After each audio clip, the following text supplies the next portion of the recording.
يخفى عليك فتعمل بلطفك جودك برحمتك أرحم الراحمين ويسح ملك الله ظاهرها وباطنها في على كل شيء قدير وعلى سؤالنا جدير سبحان ربك رب العزة عما يصفون والسلام على المرسلين والحمد لله رب العالمين.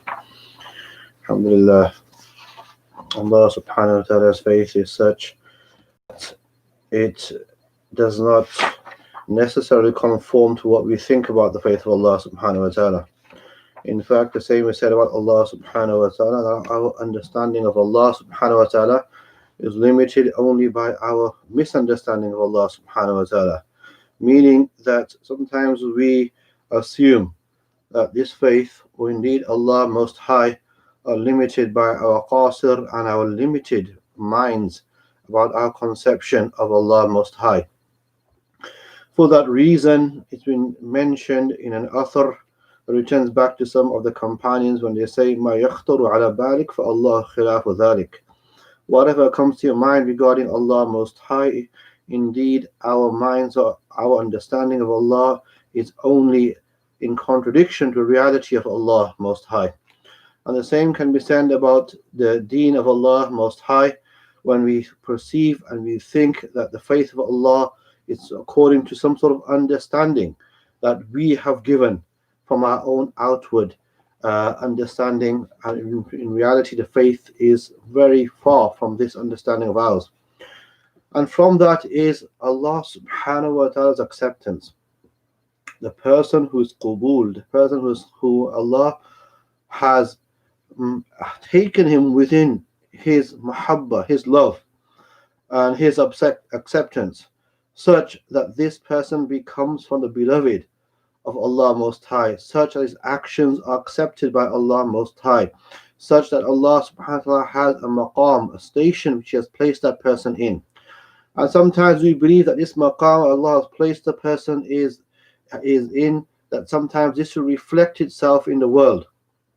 That is, just because Allah has placed him on a high pedestal and a station with him, therefore this means the people of the world should also place him on his high pedestal and his high station. And in fact, however, we are, as we understand with our minds, we are totally absolutely wrong in this understanding. There is no correlation between his place with Allah Most High and the correlation which a person has with Allah or the person has with the world. And for this reason, Rasul mentioned a very beautiful hadith, a hadith which makes us understand to what station and with what understanding Allah treats His beloved. Allah treats those who are maqbul in Allah, those who are accepted by Allah subhanahu wa ta'ala, such that the Rasul mentioned about these types of people. And when we look about these types of people, we think that they don't have a station with Allah subhanahu wa ta'ala. And such that in the presence of Rasul alayhi salatu wasalam, a person is mentioned from the ummah of the Rasul, the outward signs of which he is not accepted in the eyes of people, nor is he beloved in the eyes of people. But however, with Allah subhanahu wa ta'ala, he has a great maqam. And this, the ulama have mentioned, should be assigned to every single person to understand that do not judge things by the outward. Because a person is accepted and he has a maqam, or has people may stand for him or revere him or respect him, or the person may be famous on the means of social media, or the person may have thousands or hundreds of thousands or maybe even millions of people that follow him or likes. This is not a condition with Allah subhanahu wa ta'ala. In fact, sometimes the scholars and the ulama, they used to love khumul. Khumul meaning that they used to love being anonymous, not being in the eyes and in the minds of people, but rather being in the mind of Allah, rather being in the presence of Allah Most High. This is why when the Rasul he mentioned a beautiful hadith which narrated from Tabarani is Awsat, and the sound and in the chain of narration is a sound hadith, when he said, "Inna min ummati من لو أتى أحدكم يسأله دينارا لم يعطيه إياه. Indeed, from my ummah. When the Prophet ﷺ used the word ummati, the scholars have mentioned with some exceptions that generally shows a degree of endearment. The Rasul ﷺ is endearing to this person, meaning that he has a respect for this person. So when the Rasul said, indeed min ummati, man law ata ahadukum yas'aluhu dinar lam yu'tihi iyah. Such that if a person comes to any one of you and he asks you for a dirham, he asks you for a dinar, and if you believe this person has a station with Allah subhanahu wa ta'ala, the normal condition is that person will give him. He will take out from his wealth and bestow it upon this person. Perchance this person's dua or this person's closeness to Allah subhanahu wa ta'ala becomes a means of our intercession or our forgiveness. Or indeed Allah subhanahu wa ta'ala may look at us with the eyes of mercy. So the Rasul mentioned this person comes. And then he mentioned وَلَوْ سَأَلَهُ دِرْحَمًا لَمْ يُعْطِيهِ إِيَّهِ. So if he asks you for a dirham, even in that state you would not give it to him. But then the Rasul makes a difference here. He separates between the station of how we treat people in the dunya and how Allah subhanahu wa ta'ala treats a person on his station with Allah subhanahu wa ta'ala. Such that he says, وَلَوْ سَأَلَهُ, such that if any one of you was to ask him, fulsome, some wealth, some any type of wealth, not even dirham, not even dinar, a small amount, لم يعطيه إياه, you would not give him that. But then he mentions a line which places the dunya and the akhirah in its due place, and it places our mu'amala, our interaction, and Allah's interaction in its due place, such that the Rasul thereafter says, وَلَوْ سَعَلَ اللَّهَ الْجَنَّةَ لَأَعْطَاهُ إِيَّهُ. Such that if a person, this same person, asked Allah subhanahu wa ta'ala, this person, if he asked Allah for Jannah, except he would bestow it upon him. And the Rasul والسلام, he mentioned, أَلَا أَدُلُّكُمْ عَلَى أَهْلِ الْجَنَّةِ, shall I point you towards the people of Jannah? كُلُّ ضَعِيفٍ مُسْتَضَعْفٍ لَوْ أَقْسَمَ عَلَى اللَّهِ لَأَبَرَّهُ. The person who is the people of Jannah, those people are in weakness, and the people consider them to be weak, to people of no importance. Those people are pushed away from the doors of people. As the Rasul said, رُبَّ أَشْعَث مَدْفُوعٍ بِالْأَبْوَابِ لَوْ أَقْسَمَ عَلَى اللَّهِ لَأَبَرَّهُ. Such that a person is disheveled, unkept, a person which people would consider to be of no importance. But this person has such a station with Allah subhanahu wa ta'ala that should he take an oath for Allah, indeed his oath would be fulfilled by Allah subhanahu wa ta'ala. What did this hadith point us towards? This hadith all point us towards a reality. And the reality is that Allah subhanahu wa ta'ala will not judge a person from the outward. That is, the outward are not the only means of manifestation of Allah subhanahu wa ta'ala. It is there that inner reality. And that inner reality is such that a person will be judged according to this reality.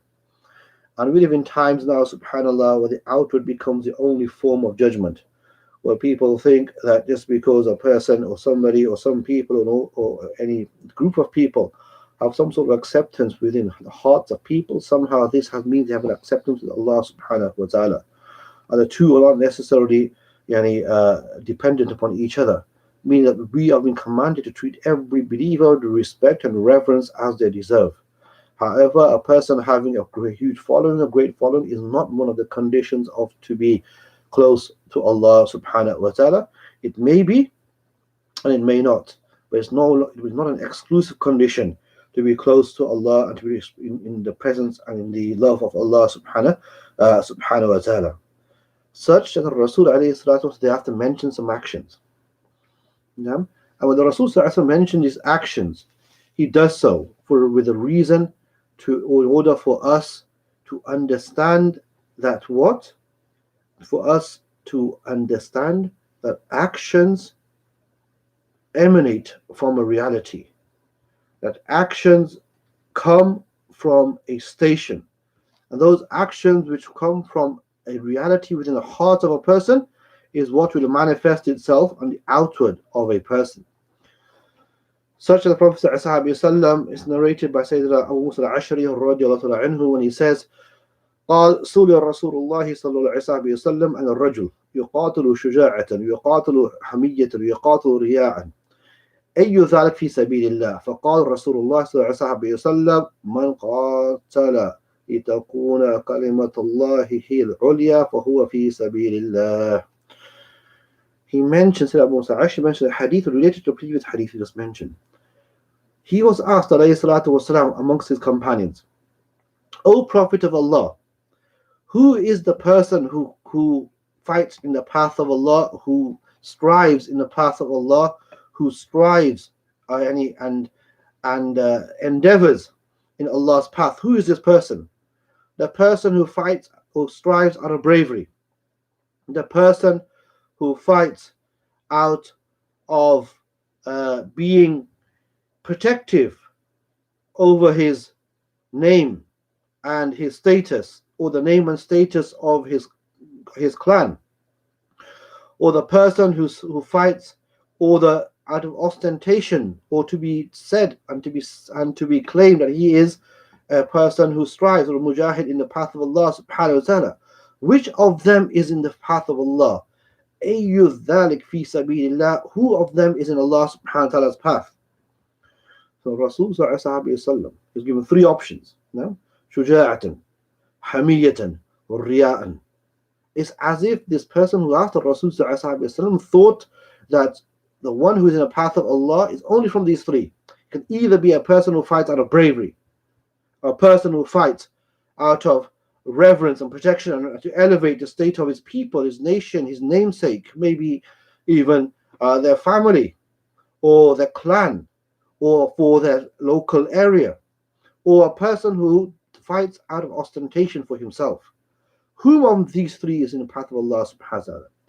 And the Rasul alayhi salatu wasalam, he didn't restrict it to any one of them. In fact, he negated all three of them. When the Rasul alayhi salatu wasalam said, Man qatala litakuna kalimat Allahi hiya al-ulya wa huwa fi sabilillah. The person who strives litakuna kalimat Allahi al-ulya, so that the word of Allah subhanahu wa ta'ala can be the most elevated. This is the person who strives in the path of Allah subhanahu wa ta'ala. So what does this mean? When he says the word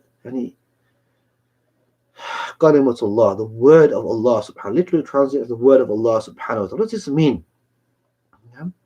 The Kalimat of Allah subhanahu wa ta'ala, and he can, within this word and this phrase, so many parts of our faith enter into. And from this is the person who calls to Allah subhanahu wa ta'ala. From this, who calls to the Kalimat of Allah, the Kalam of Allah, the Book of Allah, the Quran al-Kareem, and all the guidance of that which it contains. From this also the person who strives so that the faith is dominant. All of this person who strives in any way, what form whatsoever, he is what compared to a person who is like a mujahid, or person who is striving in the path of Allah subhanahu wa ta'ala. And by this we learn something very, very important, and this is the essence of the hadith, you could say, that the essence that the person who strives in the path of Allah subhanahu wa ta'ala, yuqatil, who strives in the path of Allah subhanahu wa ta'ala. And the verb yuqatil, obviously for those that know the Arabic will know that this is from the mufa'ala wazn, from the form that has mutawa'ah, which we mean that has a reciprocated action, so it doesn't have any connection to mean any person who goes to end the lives of others. No?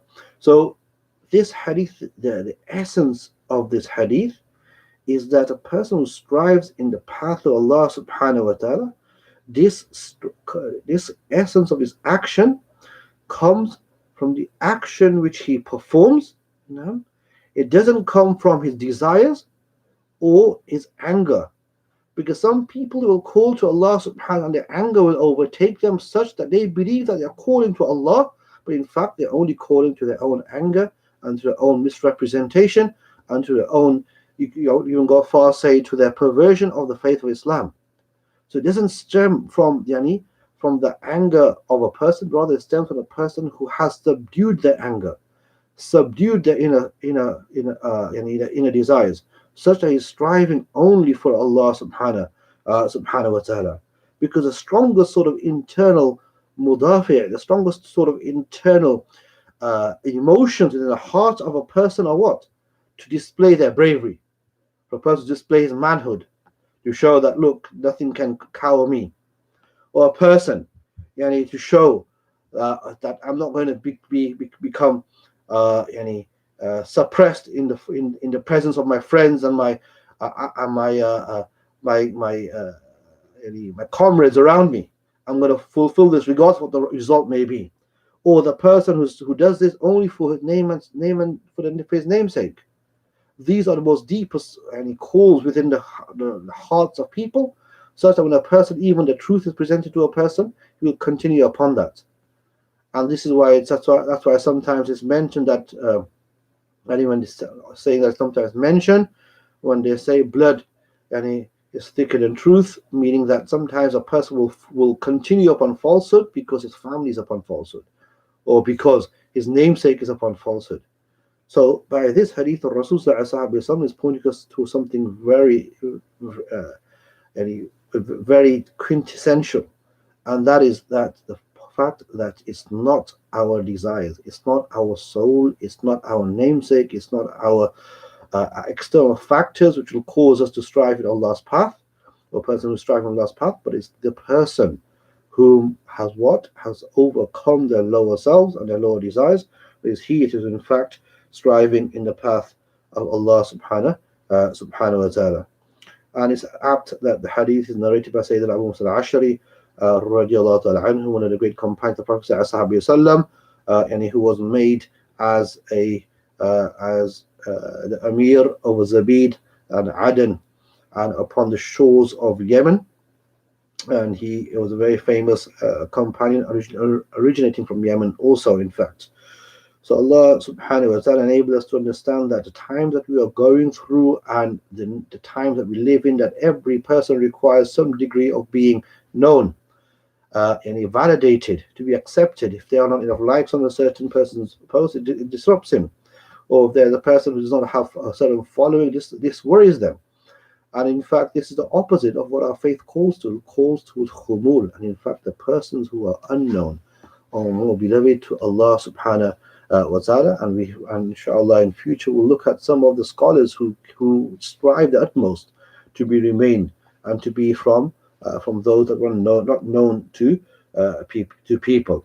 And this one, the Prophet when he said, Ya Rabbi Ash'ath Aghbar ذي تمرين تنبو عنه أعين الناس لو أقسم على الله لبره. Such a person who is disheveled, dusty, only of small provisions, and he is small in the he is you could say he is detested in the eyes of people. But if this person takes an oath upon Allah subhanahu wa ta'ala, and he will fulfill his oath, showing that popularity is no sign of piety, but rather it's piety with Allah subhanahu wa ta'ala, which is a sign to popularity. So Allah subhanahu wa ta'ala enable us to understand these realities and make us from people, inshallah ta'ala, who look to the haqa'iq of the deen, the truth of their faith. The Rasul alayhi salatu wasalam was asked, Man qatala litakuna kalimatullahi hiya al-ulya wa huwa fi sabilillah. Subhana rabbika rabbil izzati amma yasifun, wa salamun ala al-mursalin, alhamdulillahi rabbil alamin.